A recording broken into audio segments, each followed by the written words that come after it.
Queridos amigos, sejam bem-vindos ao canal Videira Espírita. Meu nome é Cristina Brito e este é o programa Gotas do Evangelho.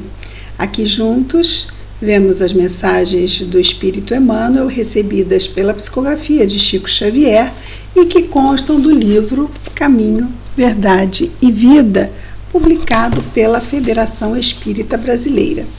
Hoje nós vamos ver juntos a mensagem de número 23, mas antes, lembrando sempre aos amigos que possam estar curtindo o vídeo, compartilhando, acionando o sininho, e também se inscrevendo no canal. Então, sempre agradecemos. E vamos então à nossa mensagem de número 23, que hoje fala de fé. O título é Viver pela Fé. E o versículo destacado por Emmanuel é de Paulo, escrevendo aos Romanos, no capítulo 1, versículo 17, diz Paulo: mas o justo viverá pela fé. Mas aquele, que é justo, viverá pela fé. Emmanuel comenta as palavras de Paulo da seguinte forma: na epístola aos Romanos, ou seja, na carta aos Romanos, Paulo afirma que o justo viverá pela fé. Não poucos aprendizes interpretaram erradamente a assertiva, essa afirmativa de Paulo. Supuseram que viver pela fé seria executar rigorosamente as cerimônias exteriores dos cultos religiosos. Então, é aquela fé dos cultos, do externo, daqui para fora. Frequentar os templos, harmonizar-se com os sacerdotes, respeitar a simbologia sectária, ou seja, daquela corrente religiosa cristã, indicariam a presença do homem justo. Mas nem sempre vemos o bom ritualista aliado ao bom homem. E antes de tudo, é necessário ser criatura de Deus em todas as circunstâncias da existência. Então, não apenas aquelas de ação manifesta, vamos dizer assim, mas também em todos os fenômenos que acontecem na nossa vida interior. Nossos pensamentos, na nossa casa mental e nossos sentimentos, no nosso campo emocional. E ele ainda nos diz: Paulo de Tarso queria dizer que o justo será sempre fiel, viverá de modo invariável na verdadeira fidelidade ao Pai que está nos céus. Vejamos que ele coloca um tom, ou um sentido, melhor dizendo, bem absoluto, Então, vamos lá. Então, Paulo de Tarso queria dizer que o justo será sempre fiel, viverá de modo invariável, sem nenhum tipo de variação, na verdadeira fidelidade ao Pai que está nos céus. Então, como fazemos isso? Cumprindo as suas leis, as leis de Deus. E onde eu sei as leis de Deus? Bom, elas estão em nós. Nós sabemos o que é certo e o que é errado. O que nos convém fazer como espíritos imortais e o que não nos convém fazer, pensar, sentir, agir como espíritos imortais. Não é fácil isso, Porque saber é uma instância. Agora, querer fazer o que se sabe exige muito. Porque às vezes nós sabemos o que é certo, mas naquele momento a gente não queria fazer aquilo. Não que a gente não queira fazer o que é certo, mas é porque nos custa muito. Custa ao orgulho, custa ao egoísmo. Abrir mão disso é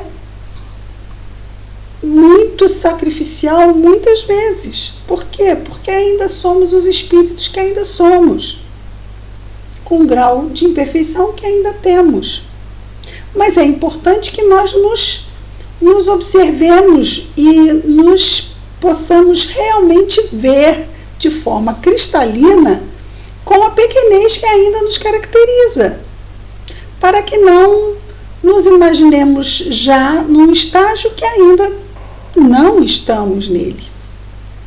Então nós somos ainda como vamos dizer, aquele jovenzinho ou jovenzinha muito intempestivo e cheio de vontades. E precisamos nos trazer pela mão e nós dizermos o não. E nós mesmos trabalharmos o limite, não, isto não convém. Como Paulo mesmo já disse, tudo nos é lícito. Quer dizer, podemos fazer qualquer coisa. Mas nem tudo nos convém, porque é claro que tudo tem um preço. Eu estou disposta ou disposto a pagar o preço moral que a minha escolha vai cobrar, porque toda escolha tem um preço. Pagamos agora, pagamos mais tarde. Se formos pagar agora, vamos imaginar que a minha escolha seja eu abrir mão da minha vontade para o bem-estar de uma pessoa. Se eu pensar que é um estranho, dói mais. Se eu pensar que é um filho, dói menos. Esse abrir mão, não é?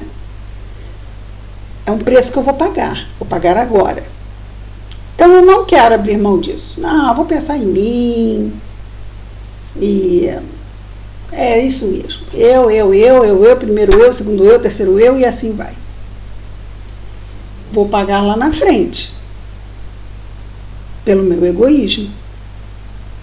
Então eu pago agora, e pagando agora, isso quer dizer que eu vou estar exercitando? Não, eu vou pagar minha paciência, eu vou pagar meu sacrifício, eu vou pagar minha contenção. Ai, quanto custa?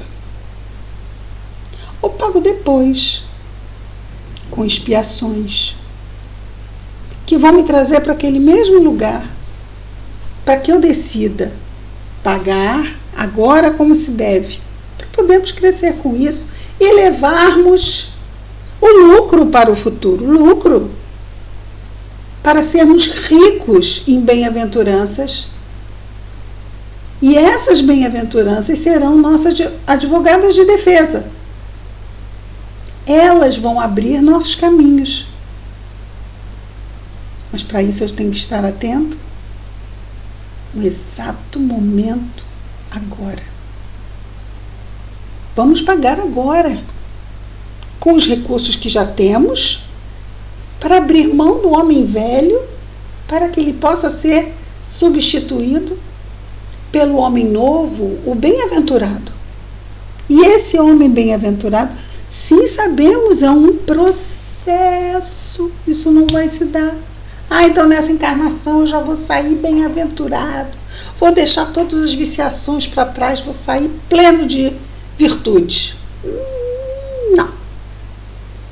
Mas estamos na construção. E quanto mais vigilantes e mais operantes, mais o nosso andar vai ser num passo que muito melhor nos atende do que aquele passo arrastado,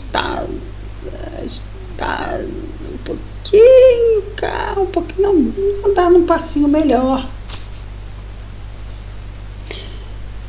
Isso não é possível, é difícil, não é impossível. Então, muitas vezes nós vemos ou nos ouvimos, não consigo, não, isso é muita coisa, não consigo isso não. Isso, em se traduzindo, olha só, agora não vai rolar. Não vai, isso está pedindo além do que eu quero dar agora. Eu não quero dar porque eu ainda não posso dar, não está no meu momento. Porque quando a gente diz, a pessoa diz não consigo, quer dizer não quero, ela não quer e não quer porque não pode mesmo. É o limite dela. poderia. Eu acho que poderia, mas se ela sente que não pode, ela mesmo colocou nela o limite. E se eu digo não consigo, acabou, não consigo mesmo, acabou, é o limite. Por isso a importância da gente ir, vamos dizer assim, melhorando a nossa relação conosco mesmo, porque nós nos sabotamos muito. Porque se a gente coloca na nossa mente, mas eu vou lá, eu vou conseguir. Eu posso não conseguir os 10, consigo os 6, consigo 2, consigo 3, mas 2 e 3 é melhor que nada, porque se eu disser não vou, porque eu não consigo. Às vezes o que eu não acho, o que eu acho que eu não consigo, é o êxito pleno. E aí eu vou e me fecho, porque eu não quero conseguir pouco. Prefiro ficar aqui no muito do erro do que no pouquinho do acerto. Olha aí o orgulho. Falta de humildade. Tem que ser pequenininho no bem. Eu já sou tão bom aqui no meu erro. Para construir ser bom, é como um atleta. Exercícios diários. Nenhum atleta jovenzinho nasce medalha de ouro. Ele se faz através de uma árdua formação de disciplina em exercitar, até se tornar expert naquele esporte e chegar ao ouro. Nós nem estamos entrando na questão, porque claro que não é uma questão de competição, como vemos no esporte. Interessantíssimo isso. Porque no esporte moral, todos nós podemos receber medalha de ouro. Olha que esporte maravilhoso. Quantos lugares no pódio no primeiro lugar? De quem quiser subir. Vai ter sempre lugar para mais um. Mas eu quero ser ouro, eu não quero receber bronzezinho. Quero ser, poxa. Mas não é assim que se constrói? E antes de chegar a subir no pódio, aí você está entre os 10 melhores do mundo. Mas não sobe no pódio, não serve não. O quanto eu me permito estar feliz e satisfeito em saber ninguém mais no mundo saiba que eu estou trabalhando as minhas conquistas. Mas ninguém me dá valor, ninguém vê o meu esforço. Mas eu vejo. Eu estou vendo? Ou eu estou esperando o outro ver para dizer, então existe? Isso é importante.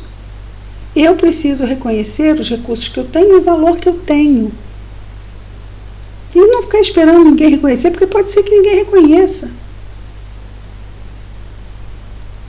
Jesus foi para a cruz. Quem reconhecia o valor dele? Cuspiram nele, deram vinagre para ele beber, bateram nele. Ele ficou esperando ser reconhecido? É claro. Mas não vamos nos comparar a Jesus. Sim, mas ele não é o mestre guia? Eu vou me comparar a quem? Eu sei que eu não vou tomar atitudes de um espírito perfeito. Ok? Medalhista olímpico, ouro para Jesus em todas as categorias. Eu sei que eu posso ser aquele maratonista que estou sempre nos últimos lugares, mas eu estou na maratona dando meu esforço e eu reconheço esse esforço.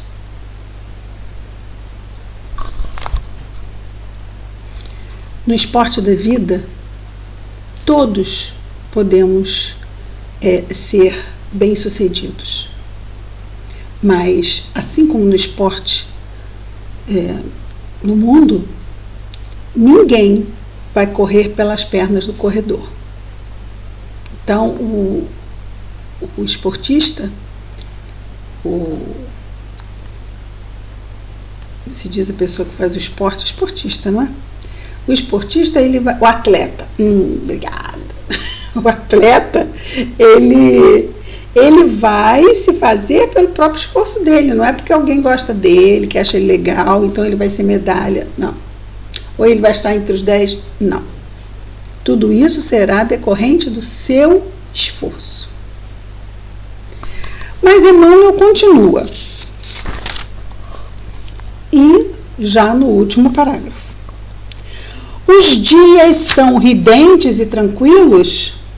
Tenhamos boa memória e não desdenhemos a moderação.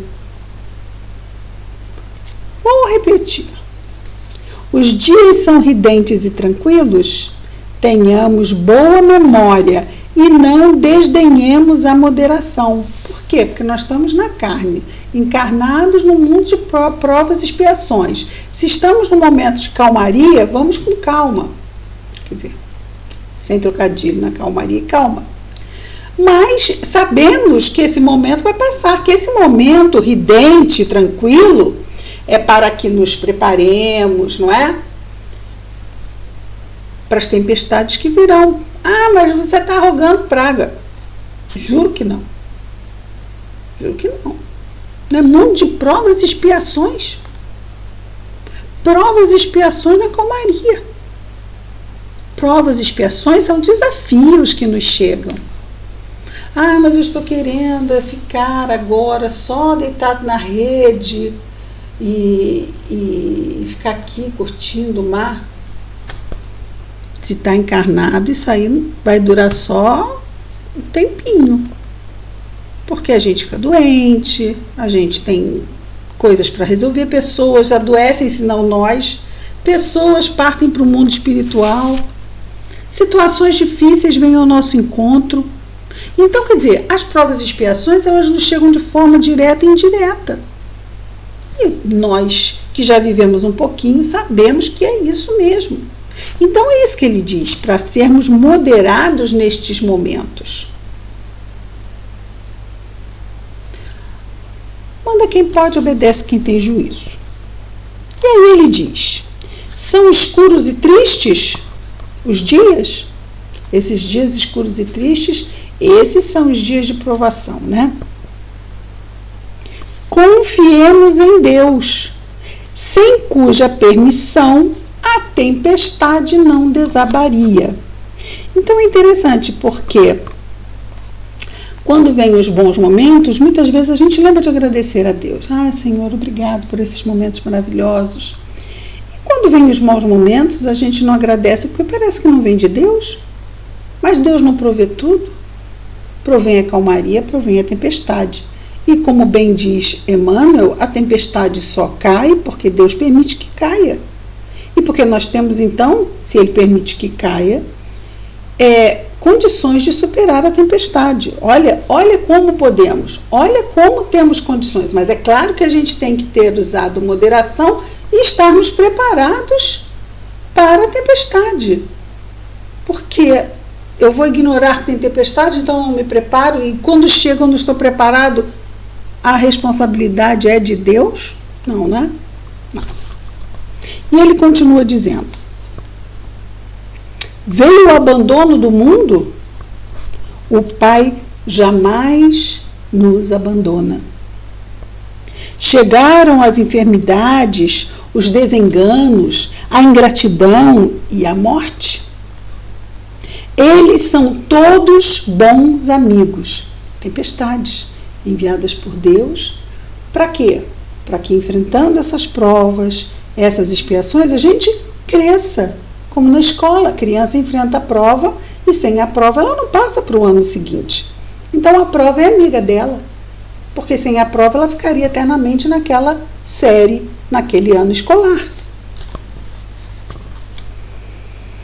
Então ele diz que a morte, a ingratidão, os desenganos, as enfermidades são todos bons amigos, por trazerem até nós as oportunidades de sermos justos, ou seja, de agirmos segundo a lei de justiça, as leis de Deus, de vivermos pela fé, segundo as disposições sagradas do cristianismo.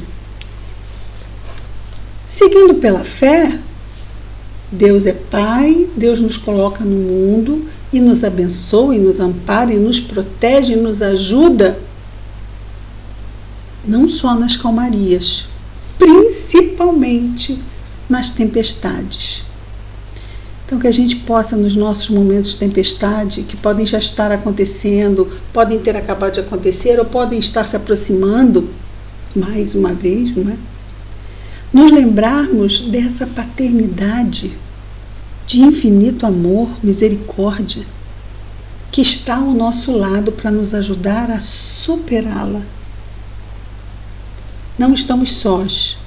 Nosso anjo guardião está conosco, os amigos espirituais estão conosco, temos ao nosso lado físico muitos companheiros, alguns que nos chegam nas horas difíceis e que nem sabemos o nome.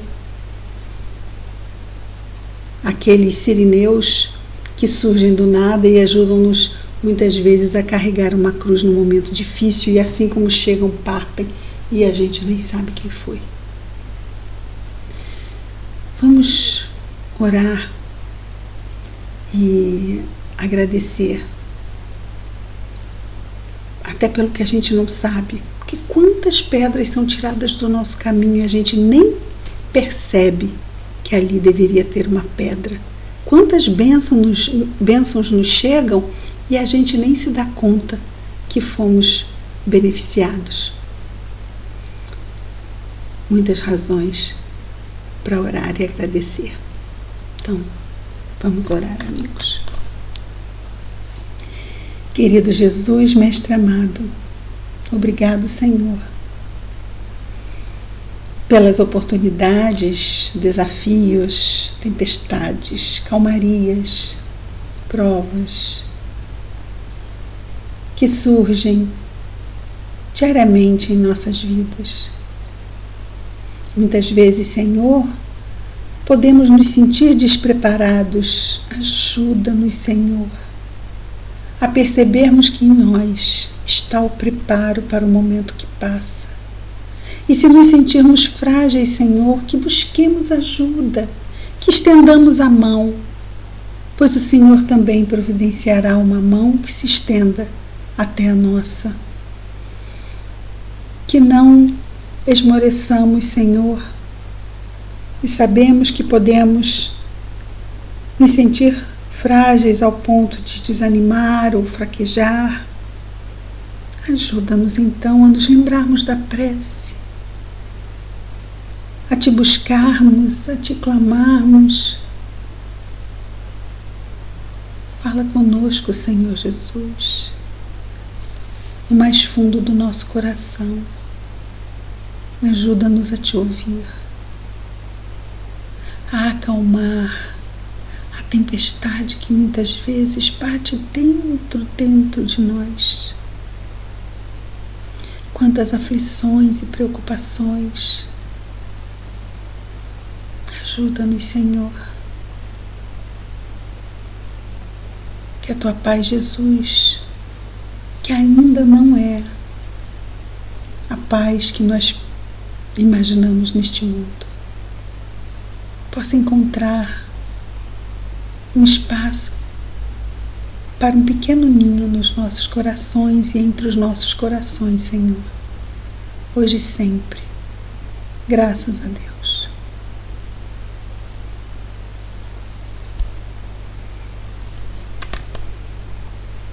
Então, queridos amigos, até amanhã com mais um programa Gotas do Evangelho. Muita paz a todos.